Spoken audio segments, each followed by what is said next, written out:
see anything right now. I'm doing the Zoom to YouTube thing. Why is my phone being down? What we don't want. Okay. Oh my God, too many things all at once. Fuck. Alrighty, and we're live. Yay. How's everybody's week?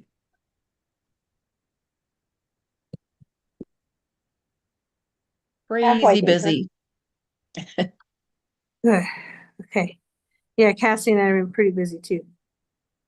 We're getting there. Little by little by little. I finally have a working oven, so things are good. Yay, that's good. It's fantastic. I Oh, wish mine would stop working. I'd order in.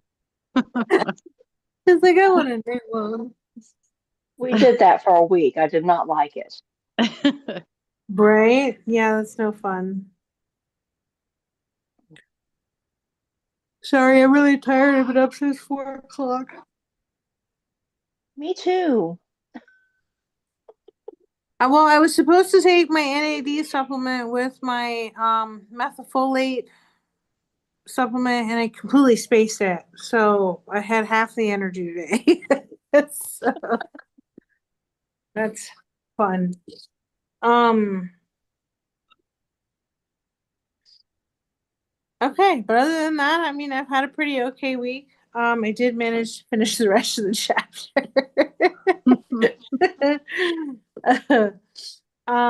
We didn't really get to answering any of the questions you had last week, Lisa, because we kind of went off on a tangent and talked about other things. So, we're gonna go over chapter 1 again this week. Okay, I kind of figured that's what happened. I was like, well, maybe either I didn't get it right or they got sidetracked, and that's all good. Everybody got sidetracked. I did record it. I just haven't sent it out yet because Cassie and I have been really busy working on all of Okay. the stuff for the class. And because the class is so close, we're kind of putting it at a priority. I have not forgotten. It will go out, I promise.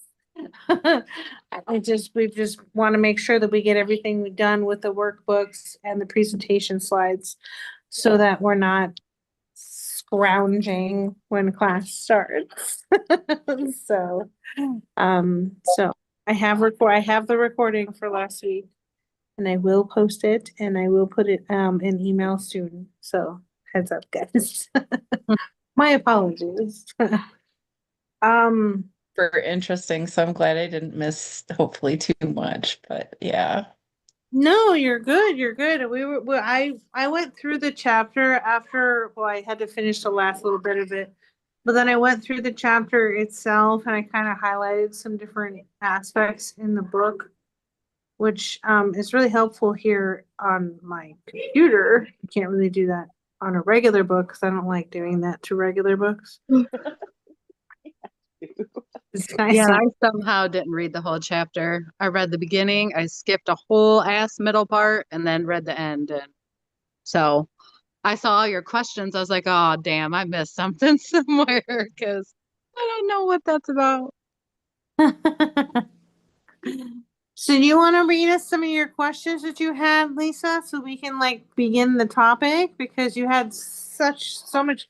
I hadn't got a whole bunch of time to get through the whole thing. So what were Yeah, some of the things you give me want to talk just a about? sec to oh, I'll scroll up here and take a look and see what I had. Now it's been a couple minutes because I did all the reading and then I put all my questions in here and then I haven't really looked at a whole lot since. So okay. The chapter, okay, discussion. Oh, the watchtower. So yeah, and so is Maria, you're on the call, right? Watch, I don't Oh, know she if she had popped to. off. Are you talking about your friend? Yeah, did she drop He off for a wasn't minute? feeling well. She's not Oh, feeling well. she She dropped came off. in for a minute and then dropped off. Just let us know, you know. Okay, I wasn't sure if she was gonna make it. I figured she wasn't feeling good. But so yeah, I'm glad you guys all got to meet her last week. And Mhm.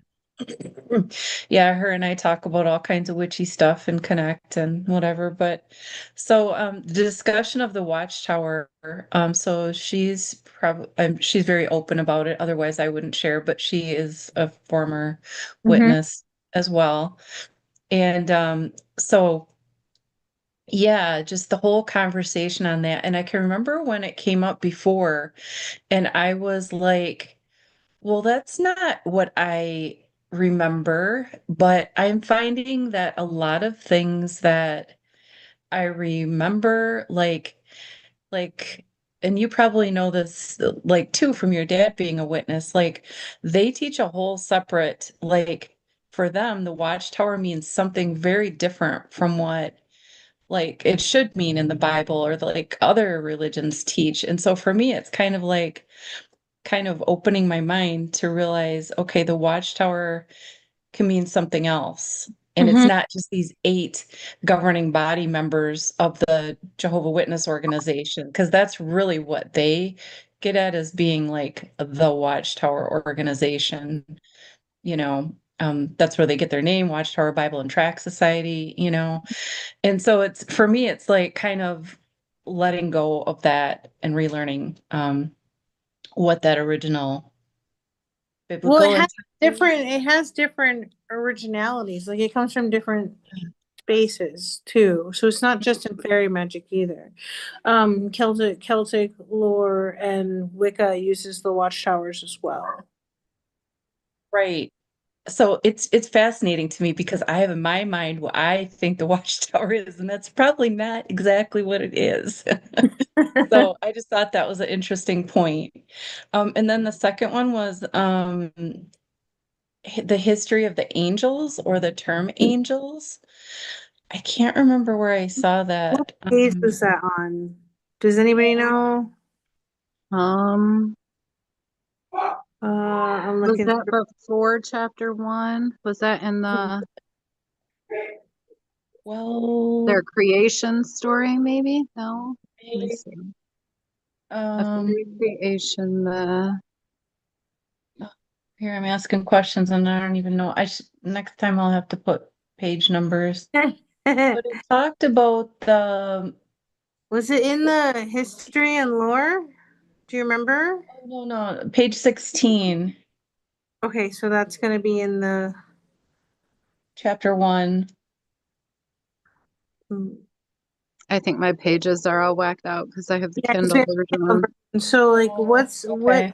what's around that? Okay, so it talks about like, and that's the other thing too, is like the Nephilim. It talks about the Nephilim, Okay. the mighty Like, what ones. It's history? The it's the heading is header, the mythic mythic. history of the fairy tradition. Okay. Yes, I yes, Yeah, thank remember you.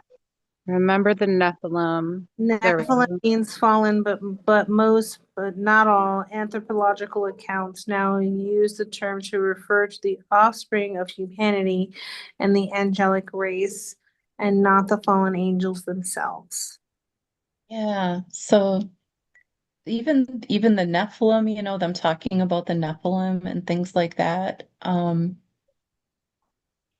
Well, he talks about the Book of Enoch here.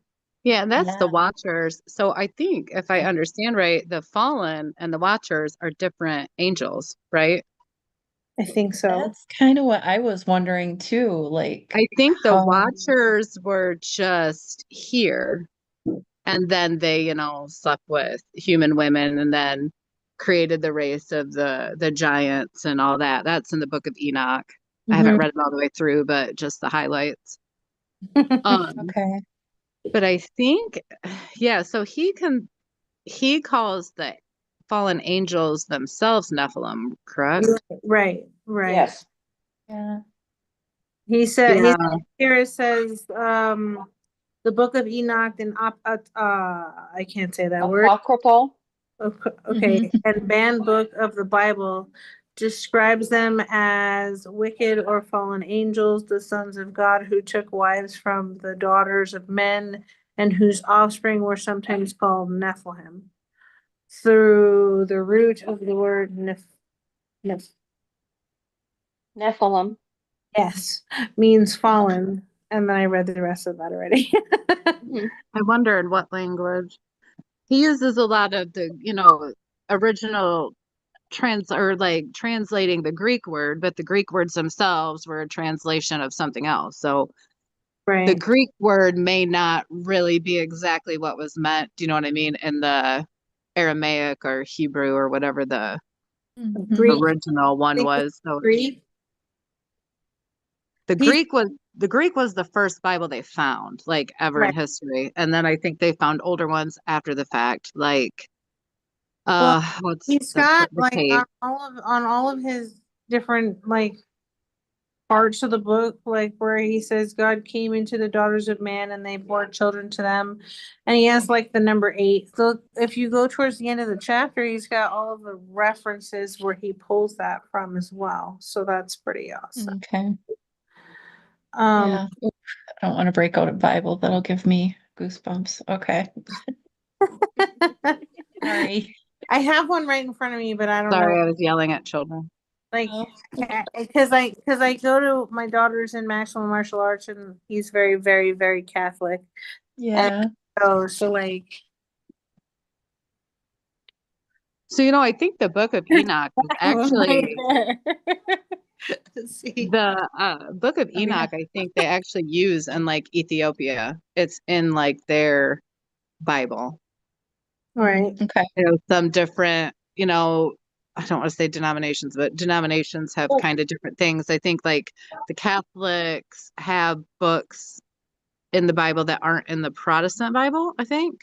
Yep. well, he also talks about it. He also said that most modern practitioners of the craft are uncomfortable with the term angel because they feel it's too Christian for their pagan sensitivity, which Yeah. that was interesting. And then he said Understandable. what they fail to understand is that the concept and even the term predates the religion by 1,000 years. An angel is simply the English translation of the late Greek angelos, which in turn was likely based on the much older Mycenaean form. I fucked that one up. No, I think you're right. Acro, Acro, is that A P Hero, I think. Akiro? It Oh, says Ikiro. Yeah. these terms were used to denote a type of divine messenger spirit or an intermediary between heaven and earth. And then Okay. he talks about the Like Sumerian, Mercury. huh? Like Mercury, right? Messenger. Mm-hmm. Hermes, yeah, that's Hermes too, right? Same. Right. Okay. Yeah, I think so. Yeah. I think so. Yeah. Yeah. It says the ancient Sumerians referenced a set of beings that fit this description that they call the Anunnaki. Anunnaki. Uh, and I can't say the word after that. Sonic. Deities of fertility and the underworld. The name could be translated as principally offspring or the offspring of the Anu, referring to the ancient Sumerian sky god who presided from the highest heaven and who was the father of all other gods and spirits. So he says the stories of both the Anunnaki and the Watchers depict them as cultural exemplars using their divine knowledge in order to guide, excuse me, early humans into their evolution. So I can see how angels kind of come to the understanding in terms in which they're used in Christianity based on what that says, that they're messengers and guiders. That makes Yeah, sense. you could probably use that for all different Mhm. kinds of beings. Like you can call a lot of things fairies or fairy-like. Now, is it the specific, Celtic fairies? No, but we kind of get the gist that you can call kind of a something. It falls under that Well, category of otherworld. he talks about the two of the Danann right after that. And then like you were talking about how they, went into the hills and all Went that. into the mounds. Yeah. Like that whole next paragraph on the two of the Danann like totally repeats everything you said the other last week. It's, it does. And I thought that was cool. So, and he spent some time trying to help you understand what fae is, or what a fairy is, in this chapter. Yeah, and that it's also a place. It's a Right. being, and then fairy is also a place. It's so he says fairy is a term used to describe a place as well as many diverse beings who inhabit it. As a place, it is neither here nor there, occupying a space of limitedly, or being in between the worlds.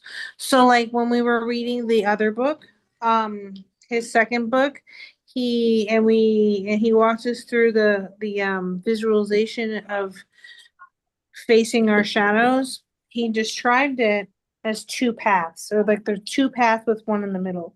So you Yeah. can go one way or another, but the fairy path was in the middle and you had to follow that one in You order to know, get your oh, shadow. I hate to interrupt, but so I like old folklore and fairy folklore, and I don't know if it was Thomas the Rhymer, was one of the old Celtic, I don't know if it's, I think it's Scottish, folk tales, one of the oldest ones we have. When the fairy queen is taking, maybe it's True Thomas, to fairyland, there are three roads, there are three paths. Mm-hmm. And it was basically the fairy queen almost explained it like kind of in the Bible where Jesus says there's, the narrow path or Mm-hmm. whatever it is, but that she said most people kind of don't go that way. But there were almost three paths, like one kind of to heaven, one kind of to hell, and one to fairy in a One sense. fairy. So Yeah. kind of heaven, hell, and then the other world. Right. And he talks about going to see the fairy queen a couple of times in his other book. Um Hoo-wee. yeah, you really need to get that book. No, I'm good. It's your book. But that book is real heavy in shadow work and going in between the worlds to meet yourself and transmute your shadows and your demons. And so it's an intense book, but he does talk about that in there as well as the middle path. Yeah, I Um, don't have the emotional state to do any shadow anything. Now the liminal, talking about liminal spaces, that is used in all kinds of things. You think of like in different folk practices like crossroads. Crossroads, that's a liminal space in between the two. Standing at the shoreline, they say it's an entrance to fairy. It's a liminal place that where the beach ends and where the water begins. So a lot of magic and folk right. magic and things in I history. really think you would like the book. You should just get it to read it. You don't have to practice what he tells you in there because he was very adamant about not doing it if Yeah. you're not prepared. But it's very interesting. It had a lot of really cool visualizations and a lot of Yeah. really cool like understandings of how to work with the Fae. So it's pretty neat. I'm really curious to see how deep he goes in this one because we Yeah. started with this one. We didn't. We went backwards.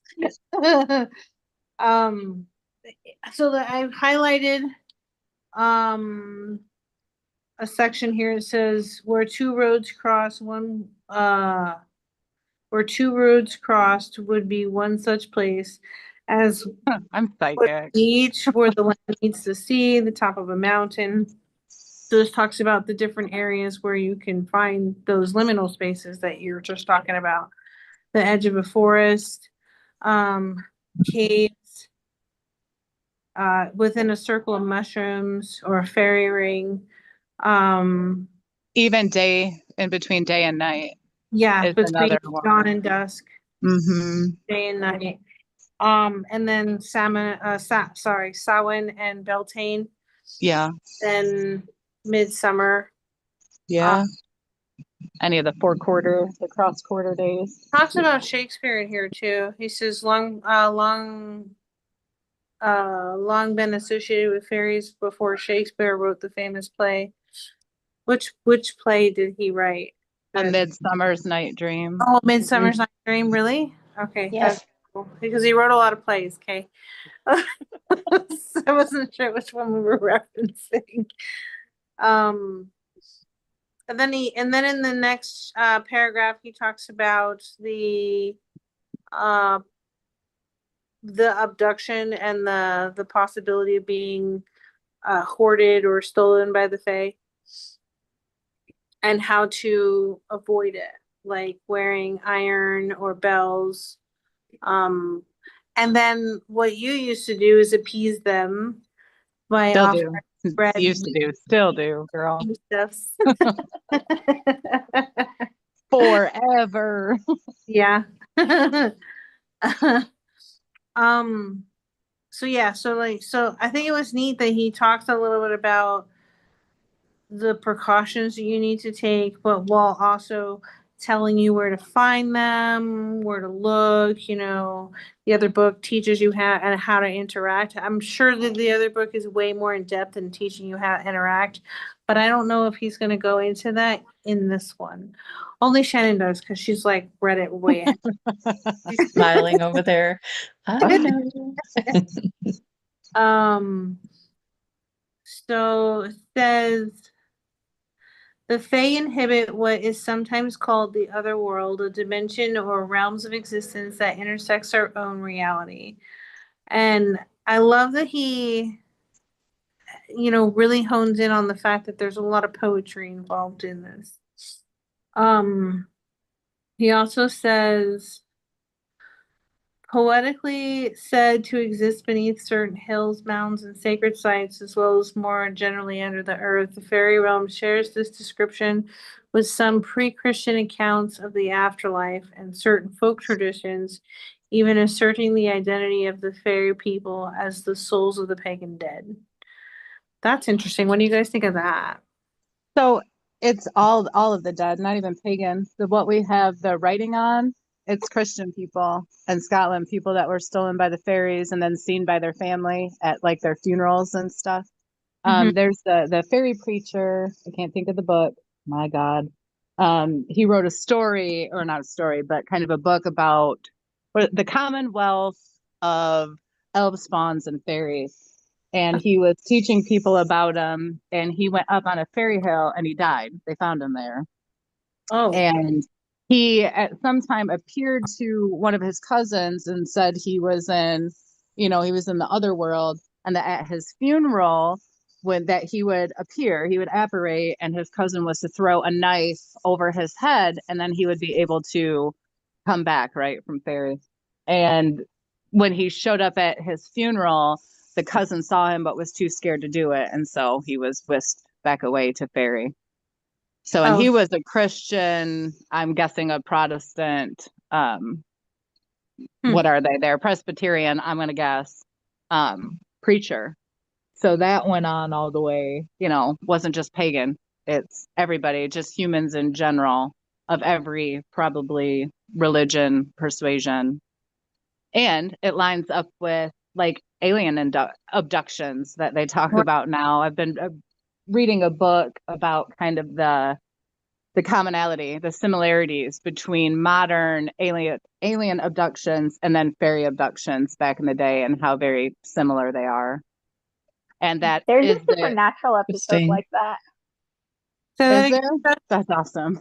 There's a supernatural episode that correlates alien abductions and fairies in the episode. I thought that was really interesting. Maybe there's something to this. It's my personal belief. It is my belief that it is the same thing, and we're just in a modern era, so we give it a modern face. Unless you're someone like me, I say it's the fairies. And my husband, of course, rolls his eyes like when you see the ships and all the things that they're acknowledging, the government acknowledging everything. I was like, dude, it's the fairies. And of course he rolls his eyes. But it's the same thing. There's a guy, French guy, Jacques, can't think of his last name, but he has kind of made his life's work kind of looking at all those things. Scholarly chap. I think he's a scientist. In Close Encounters of the Third Kind, they actually based a character on him because he helped with all the research and all the things for that.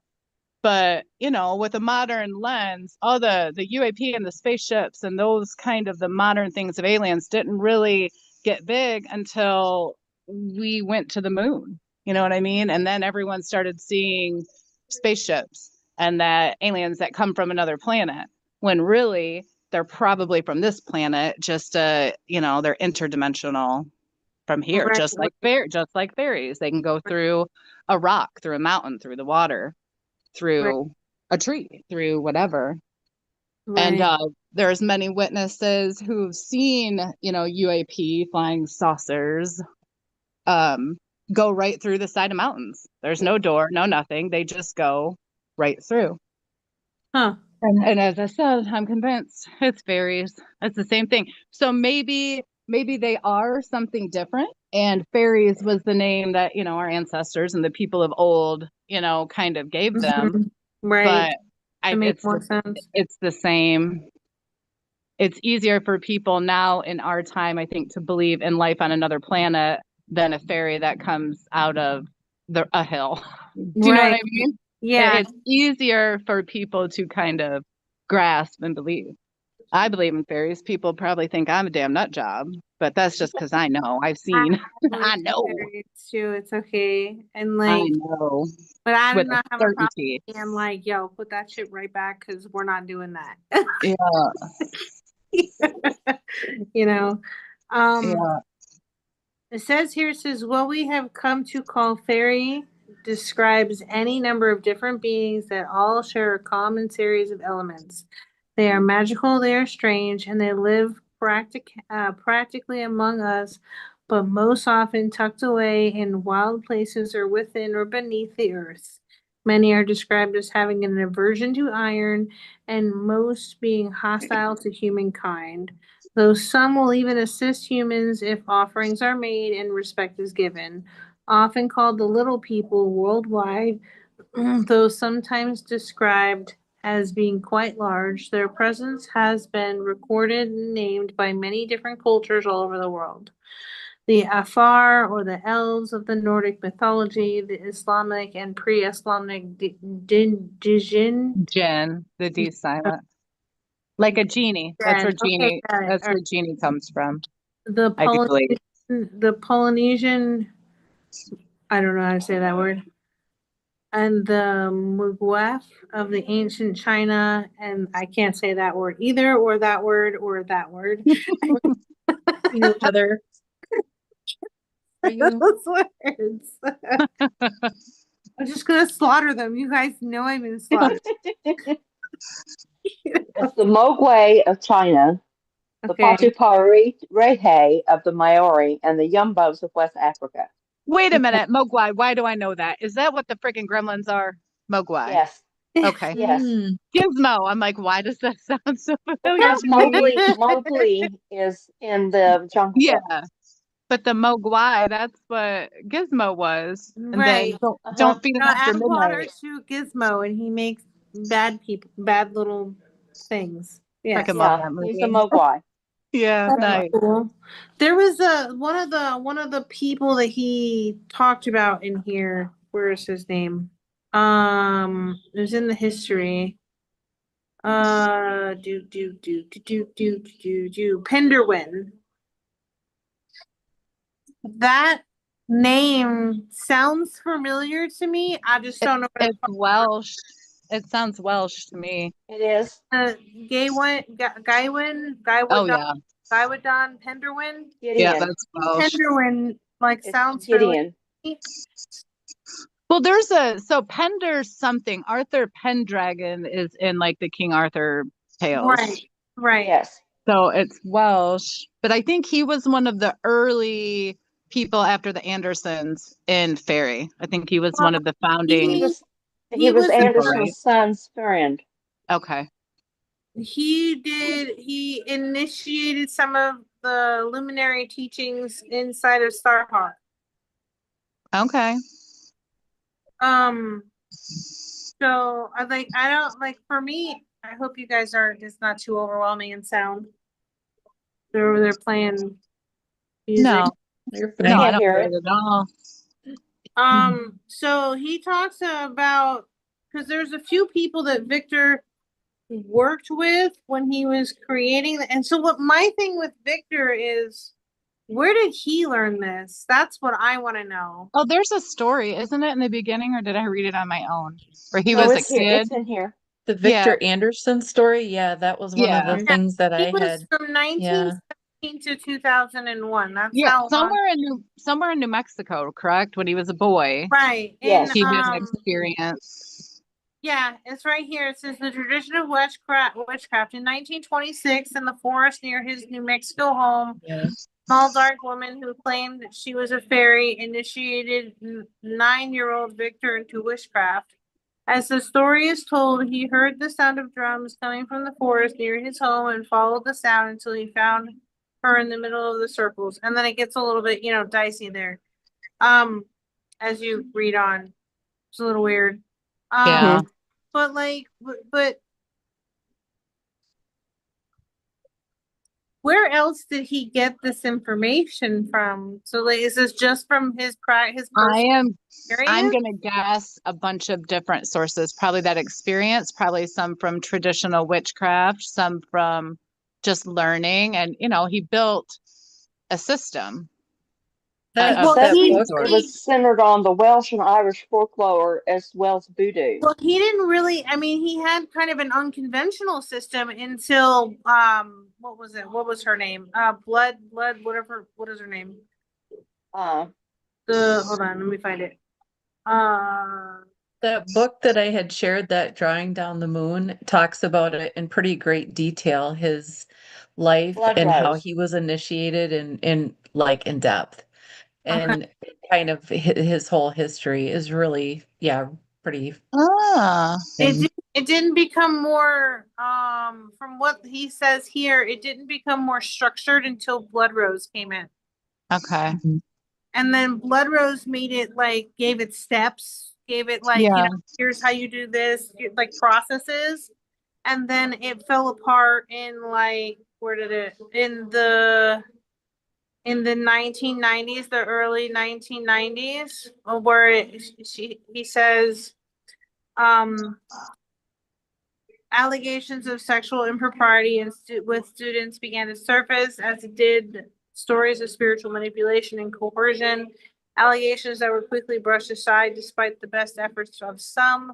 This, along with disagreements on the ritual or theological move, I don't know what that word, caused a rift between the That shit's in everything, man. Anywhere a bad person can have power in any right, religion, caused any a fucking rift anything. between the founder of Blood Rose and the Andersons, one that would never be healed. Things would continue to heat up until sometime in the early 1990s when Blood Rose abruptly and dramatically experienced a mass exodus of students amidst the growing scandal. I highlighted it because I was like, I think I want to look into that because I did. curious. I googled the guy's name. I found out who it was. I can't remember now because he doesn't give the name of the leader. The guy that was heading up that sect The of blood, it. yeah. Yeah, asshole.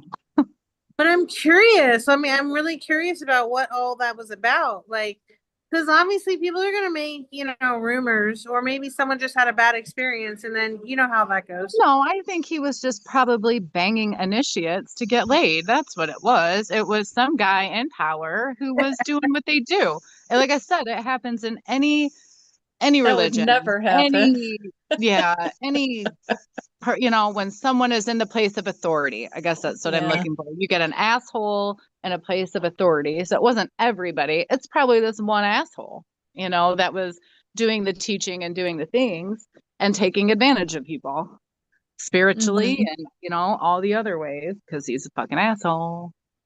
Well, I mean, the way that he was talking about how Victor taught people, like, where was that? He said his teaching style was reportedly unconventional. He would often recite poetry while rocking in his chair, lulling students into a trance with his words before abruptly demanding, "What does that mean?"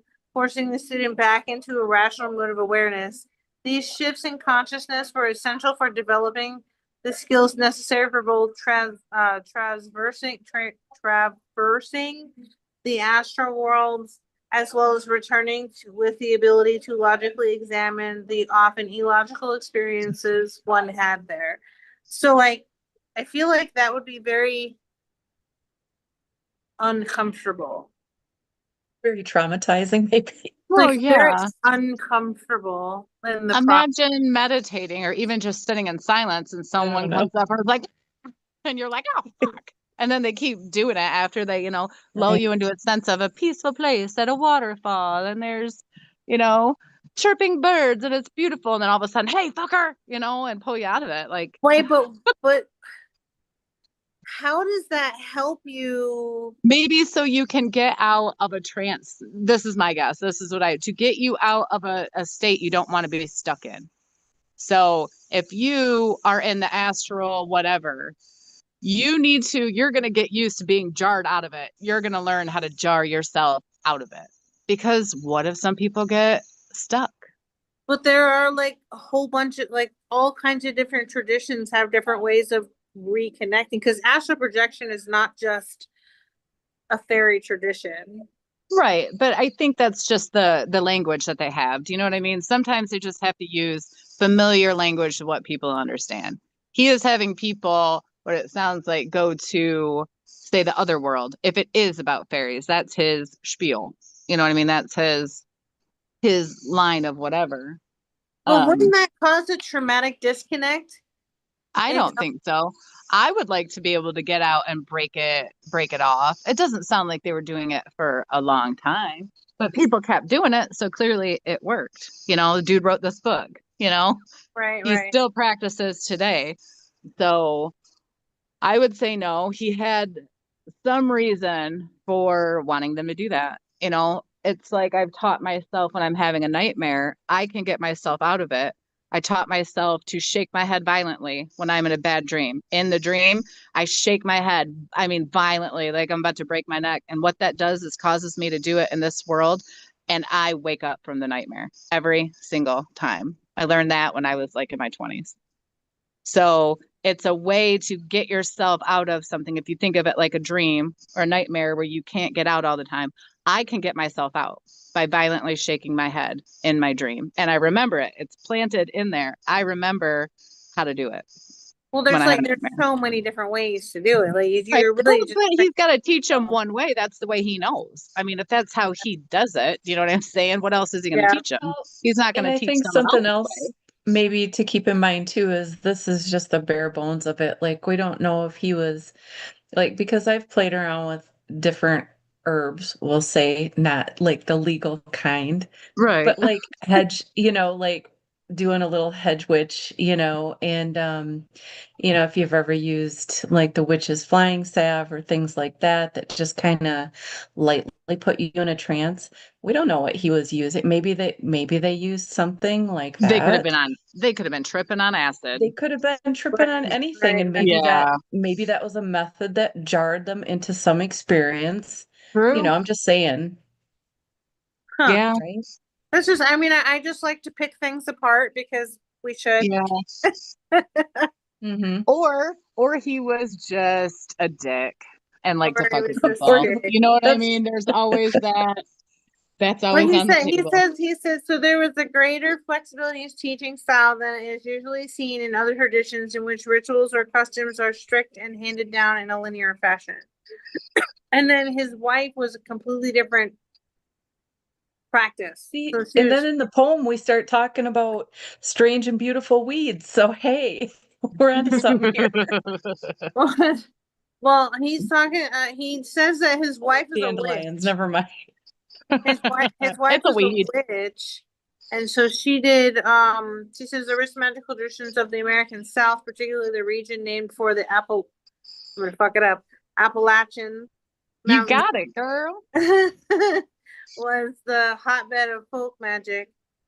So many European settlers brought their folk beliefs with them, and they intermingled with the beliefs and practices of the indigenous Native American population, as well as the black slaves and Irish indentured servants. He said Cora's style was much different than Victor's, while he reveled in the attention that his shamanic talents garnered. Cora was content to hang back and offer her simple, gentle wisdom. Hers was the magic of the hearth and the home, and particularly the kitchen. She was a kitchen witch. Yeah. Actually. Yeah. So I wonder how that went. A lot So of he- information, you So know. see, Well, they said they got divorced, or they, right? Or did I read that in the other book? might have read it in the other book. I might But have, yeah. my thing is this, like, okay, so shamanism and witchcraft. Shamanism would like run more along the lines of inborn, innate, like intuition and those types of things. I'm and witchcraft is more influence on energy manifestation and things. So I would say that it's just a melding of things, very much like what he was just explaining, you know, in Appalachia, where you have Native American influence along with the Scots-Irish influence, along with, you know, the African American influence. It melds into something, Well, you I'm know. trying to understand the dynamic between him and his wife because they taught this together. Like, you know what I mean? Maybe, well, since you don't have to do one thing, maybe there were people there who were more inclined to his way and people who were more inclined to her way, because there was no strict, do you know what I mean, path of what to do. So you got options, you know what I mean? It Like does, he yeah, it said, which does say I that found they, the go strangest ahead. thing is that the people in fairy, not all of them even work with fairies or do anything at all with fairies or the other whatever. He says that somewhere early on, and I found that strange. What were you gonna say, Lisa? I was just gonna say that it does say that him and his wife continue to train and initiate many people over the years. So I'm assuming that they were pretty closely aligned. I'll have to look into it too a little bit more. I have that the other book is just audiobook, so I can't look. I was gonna grab it, but I forgot. It's just an audiobook, so I can't even look. Do it. Yeah, darn.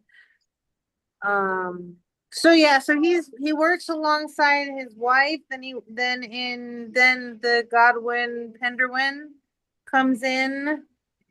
And then from there, he mentions so it says Godwin was an active conservationalist, and he's the one that co-founded the Forever Forest, which was created to help reforestation. So it was a kind of a natural political thing. And then after that came Starhawk, because he wrote the book the Spiral Dance. I just bought that one too. Nice. I haven't read that yet. And then after Starhawk came Blood Rose. And Blood Rose like created the structure of from what was, I guess, loosely put together until it fell apart in the 90s. But if Victor died in 2001,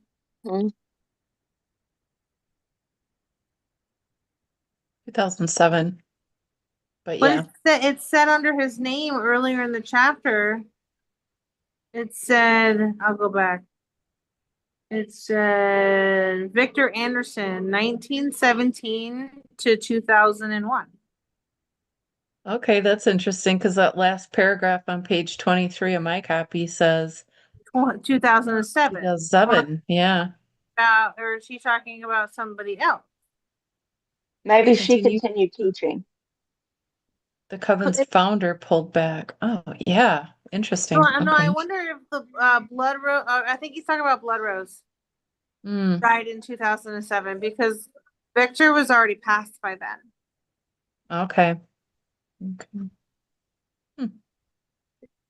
Huh, that's interesting. He lived a long time. Yeah, for sure.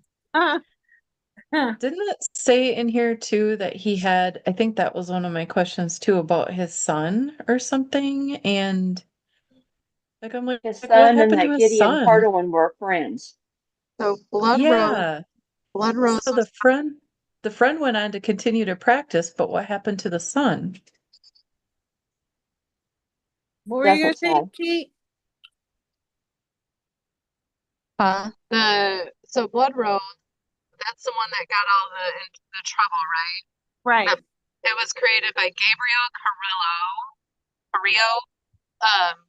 So I'm guessing he was the guy that was maybe let me Google. Wonder if he.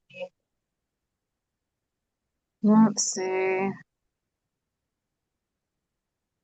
Oh, Something. by the way, that one number 8 is actually Genesis 6:4. If you wanted to look that up. Okay. Okay. I think that's hilarious, actually. I love that, like, I'm seeing like the blend of things. That's what I really enjoy in Yes. learning about traditions and the craft and everything. There's so much overlap everywhere. Mhm. I never realized how closely like witches and fairy were. I didn't really, I mean, not that I knew a lot, but I didn't know that. I Yeah. think it The depends. beginnings.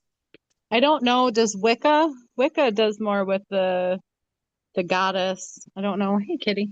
As I don't know if there's a lot of fairy stuff in Wicca. I don't know either. Yeah. It's been a while since I find Wicca so interesting, just because I find Gerald Gardner with his crazy hair so interesting. And his stories, like his story about stopping the Nazis when they were coming, it's so amazing. It's so I would just love to believe it's true, just because a bunch of, naked old guy and a bunch of witches on a cliff doing a dance to keep the Nazis from coming. So Right. Great Britain is just magnificent in my mind. Well, there's a lot of stuff that in the historically there's so much abstract stuff. Like even the stories inside of the Bible, like there's some Oh shit. yeah. What the fuck? You like Have you guys ever read a book on Wicca? There's a author, her name's Thorn Mooney, I think. She's got some good it books. depends on the Wiccan type. So you've got Buckland, you've got So she is, Cunningham, and then you I'm have assuming a Gardenian. Gardnerian, maybe. Right, But but those she's are the got a lot of types good that I stuff. know of. There's Gardenian, Buckland, and Cunningham. And Cunningham is the newest one, I think. That's a newer, yeah. I used to have a couple of his books back in the day. But if you want to get into old school, then you're looking at Well, Gardenian. she Was gives you that. first. She's a good source. She had a YouTube channel. I don't know if she still posts, but she's a good source for it, because she is high up and kind of follows on. She's the one where I kind of learned that a lot of orthodoxy. I learned that from her, and that's how Wicca is. And I actually learned that. She's a good source though for Wicca. There's her and another guy. She is, let's see. She is a Wiccan priestess, but she's got a book out called Traditional Wicca. It's good. I read it years ago.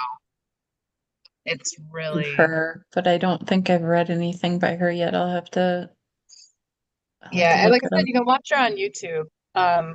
Because I Okay. like to just listen a lot of the time. But she's a good source of information on Wicca. She knows the history.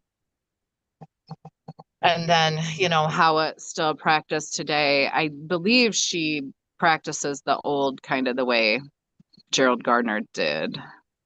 She's a PhD student of religious studies at the University of North Carolina in Chapel Hill. She's writing her dissertation on blurry boundaries around religion, science, and secularism. My Lord, can spit that shit out. I can't think of what Wicca tradition. I think she's Since she wrote a book called Traditional, I'm gonna go ahead and assume it's Gardner, Gerald Gardner variety. Probably. And stays as close to his system.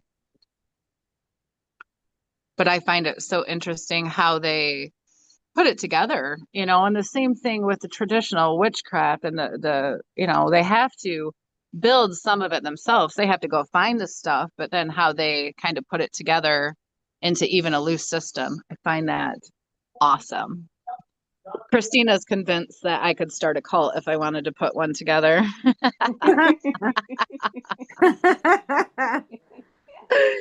She said, it's a good thing you're a good person. I'm doing research on Tenderwind right now because I don't know why that name sounds familiar to me. Like, Katie, I read it and I was like, I know Yeah. that name. I don't know why I know that name. So I'm learning, I'm doing some extra research to find out where I may have come across his name. Did you say Katie, your French guy's name is Jacques Vallée, Valle. Ballet? Thank you. I have his book. It's so cool. The one I started, it's a big book, but it's a picture and it's got like an alien with a mask in front of it and then a fairy with a mask in front of it. It's really cool. It is freaking cool, but he's good. I read another book of his on, no, that was Claude Lecatu, He's referencing who is also French. Plans by Starhawk and then Drawing Down the Moon. That might be the one that where I may have heard of him. That's interesting. Sorry. Where is my Kindle? I was looking too because I just signed up for it's a women's conference and it's here local in Wisconsin. But it's like what is her name? I was trying to find it. Kind of a more higher up. I don't know if she's Wiccan though. I can't remember. But it looks like it's going to be really cool. Like a lot of them are, like you said, a lot of them are PhDs that are speaking. Nice. Oh, that's what I And love. just a lot of really cool topics. He made You know, music too. trying Sorry. to find it. No, you're fine. I'm trying to find it while you're looking too. So Damn it, I can't screenshot when we're talking. I'll send it to you guys later. I want you to see the cover of this book. It's so cool. So he has albums. He says songs for the old religion and the fairy shaman were passed around on cassette and vinyl, and later some songs were bootlegged or transferred to CD-ROM in the 1990s. Pagan community. You might have heard his name mentioned if you were around pagan music circles or festivals. Pagan festival cultures, like, you know what? I think it was my stepfather before he died. So he was very, very, very, very into art. He was also into other things. But I didn't realize he was pagan until I was an adult. Like after he died and everything else. And then my brother brought me one of his pictures that I tattooed on my leg. I can actually show it to you. Because I'm wearing, pants that are movable. So Scott Cunningham, Heather started the solitary Wicca thing to where you don't have to be a part of a Wiccan tradition. That is cool. So this is what he drew, and I tattooed it on my leg. But if you look at it, that says Asgard. That's the Viking ship. There's dragons in the sky. And I thought to myself, I was like, what the fuck?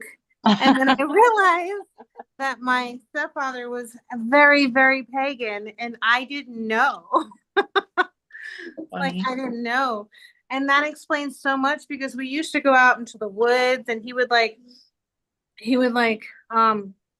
had this like ethereal way about himself. Like we would look at like logs and he'd be like, what does that look like? And then we'd stare at it for a little while and he would like, I see this in there. Like he would show me the faces and things or the shapes of stuff, and it was almost like looking beyond the mundane. And Kind of like scrying a little bit. right. So like for like 5 years, this person was in my life, and like he literally molded my entire life from that 5 year experience. But I had no fucking clue that he was pagan until I was a grown ass woman. Oh, So he played a huge part in my coming into paganism without actually realizing it, because I met him when I was 12 and he was alive for 5 years. And so by the time I hit high school, when I became a pagan, he had already passed. So I thought it was interesting. I don't think my mom realized. All right, Jasmine, you have a good week. Hi, Hi, Jasmine. Jasmine. So there were so many different things. Cassie had to jump off too. She had to go get some herbs for her class tomorrow. But like it just my experience with this human was amazing. Like I've never been able to see better. He defined my ability to see past what was right in front of my face. Yeah, that is cool. So, See. but yeah, I think that's where I maybe know the name from, because he was highly into art. He was highly into music. He was very, very there. You know what I mean? Yeah, that is cool. But yeah, that's just all. Is this the book you have, Patty? Yep, that's it. Passport to Mangonia, isn't it? I'm Yeah. Oh, gonna put that in the chat. yeah. Okay, I'll send it. And then the one drawing down the moon too. It's a little dry because it's a scholarly book, but I think that drawing down the moon was also written by Starhawk, but I'm not 100% sure. But maybe we should add some Starhawk books. I think that's Margot Adler. That's Margot Adler. Yeah. Yeah. So that book, I'll tell you, if It we was do that one or get Margot it, Adler. Yeah. that one is like she was like a news correspondent for NPR News. That's what she does. Oh, And so cool. she's attended like all different faiths, all different pagan faith rituals, and really immersed herself in each That's one, awesome. and then wrote about them all. And it's So just it's like like it's so anthropological study of it witchcraft. is. It's How like fun. trying to listen to that on audiobook is like taking it in with a fire hose. It's just like so Oh, you need to get the book and like take your that might time be and a like good book club book. it's really If you learn amazing. about the Andersons and all the other, Oh, history of all different of it. traditions. The history of they go into fairy, they go into like the history of everything. I could read That's it three awesome. more times. Okay. Yeah. So yeah, that you're right. It is Margot Alder. I was looking at it right here, and I'm like, Starhawk wrote the Spiral Dance, and then So she wrote, Starhawk is very different. I almost didn't find much witchcraft in it necessarily. It's very bra burning hippie lady was what Starhawk was. Mhm. Very feminist, led, very Well, that goes with the environmentally. time period too. So Yeah, so she was very, and they still are today. She's still around. I was considering going to years ago to the thing so I could do the spiral dance, because if you see it, it's fucking fantastic. And I just want to actually do the spiral dance once. It is the coolest looking thing you've ever seen. Gotta okay, YouTube it. It's so cool. I will have to look it up for sure. But she's still around. I talked to a girl here who there's like a chapter up near Louisville. And Penderwin died right before I was born. He died So in '82 in a car accident. that conference that I was looking for, that was so Selena Fox is a priestess. She's a Wiccan priestess here in Wisconsin. And so she has Circle Sanctuary, which is like a big piece of land, I think, where she Nice. actually does her stuff. And there's a lot of she's very active, and she does have YouTube stuff out there. I've watched a few, Oh, I'll have but to watch. that's the one that I actually I can't find it right now. Otherwise, I would share it with you guys. But if you look her up in her workshop, she does have it's something coming up that I signed up for. I don't even know if I'll get to listen to all of it, but some really good stuff it looks like for fall. Nice. What That's did you call that dance? the The spiral dance. Spiral. Starhawk, you could just YouTube put in Starhawk and spiral dance and go until you see a whole bunch of like people and the music going, and it's just, oh my God, it's just something That's pretty cool. I would love to. Oh, it is. It's a big spiral and they're all moving. It's just, it's beautiful. It's I the most. Who? I know what you're talking about because when I first started with Pagan Pride here in Las Cruces, when I first started, Yeah. back when there was actual like decent human beings running it and it was huge. Yeah. And they used to do a spiral dance Oh, it's probably it. in the beginning of like open circle. Yeah. Like, get everybody together and we would all do this dance in the middle. Yeah. That's Middle probably of it. So the- Starhawk, I forget before I forget because my brain is mush. Starhawk's tradition is called reclaiming. So if you look Okay. up her tradition, it's the reclaiming tradition. That's cool. That's really cool. Let me see. So, all right, I'm gonna stop Special the edition. recording because we're at an hour.